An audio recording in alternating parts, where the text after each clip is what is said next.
Глава Коми Владимир Уйба провел рабочую встречу с уполномоченным по правам ребенка в республике Татьяной Козловой. Обсуждали вопросы оказания поддержки семьям с детьми, страдающими тяжелыми заболеваниями. В прошлом году в Коми закупили много диагностического и реабилитационного оборудования.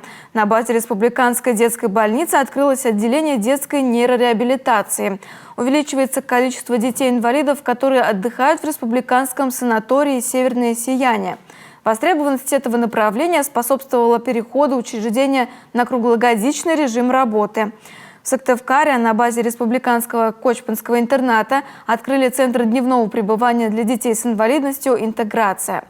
На контроле уполномоченного остаются вопросы реализации права школьников на бесплатное питание, школьной медицины, развития ранней и паллиативной помощи детям.